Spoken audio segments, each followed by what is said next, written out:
Badereva ba taxi mu Kampala beesunga kuddamu kukolera mu paaka enkadde oluvannyuma lwa minisita w'ebyentambula General Edward Katumba wamala okukakasa nga paaka eno bw'egenda okuggulwawo obutasukka wiiki eno okwanguyiza abayizi abadda ku masomero. Tukkiriziganya nti ekole nga bwe bagonjoola ensonga zaabwe. Kino kye kiwaliriza abakulembeze b'omulimu gwa taxi abeegattira mu kibiina ki Federation of Taxi Operators okuyita olukiiko olw'abassentebe abatwala amasiteegi 33 agagenda okubeera mu paaka eno ku ofiisi zaabwe wano mu Kampala okwongera okubabangula ku ngeri gye bagenda okuddamu okutambuza omulimu. Haji Rashid Sekindi wasinzidde n'asaba abakulembeze ba siteegi okubuulira baddereeva be batwala obutayongeza bisale nga bazze okukola n'ekigendererwa eky'okufuna ssente ez'amangu kubanga bajja kukwatibwa.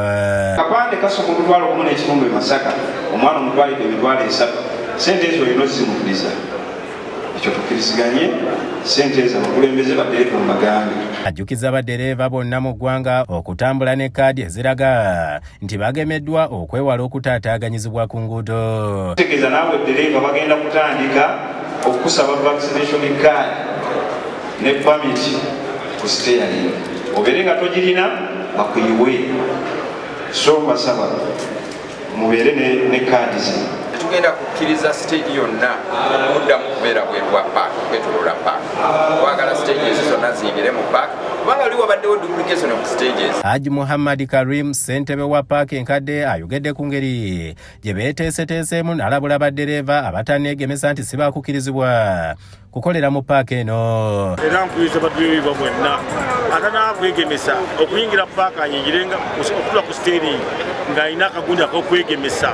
Era ntwala omukisa guno okwebaza abakulembeze bannange bonna ne gavumenti okutwaliza awamu nti kyeyatusuubiza lwadde akyekoze ekitukwasizza. Okwegatta kwaffe ng'abamu tusuubira nti tusobola okutambula nga tewali ntalo ezibaddewo emabega. Wadde nga guli gutyo, paaka enkadde ekyakuumibwa basirikale wabweru ne munda. Sekindi abagumizza ng'ekiragiro ekiyingira paaka bwe kyakoleddwa ng'ekyokulambika siteegi tekibeetaaga kumala kuyingira mu paaka. Meeting ey'okutuyingiza paaka yawedde.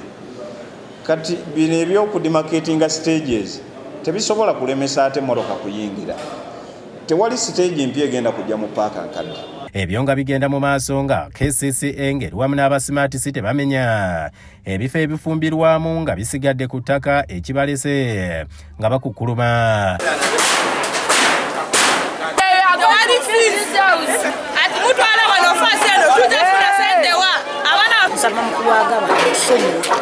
Asonyere ddala abantu bayinza kukwatibwa obulwadde tewaliwo ntegeka yonna oba ki oba tuluka oba kyane netuba netulongosa jazz ekifo abakazi ekifo. Agaba Vilei nga avunaanyizibwa ku kuteekerateekera ekibuga mu KCCA alabudde nti abantu abalina ebizimbe ebicaafu obudde nabo bulabika bubaweddeko.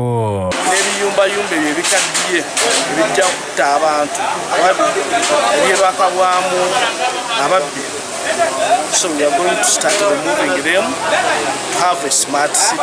Disan Mutyaba ne Rugendo Crispo bakusakidde eggulu erino ku Lwabukedde TV.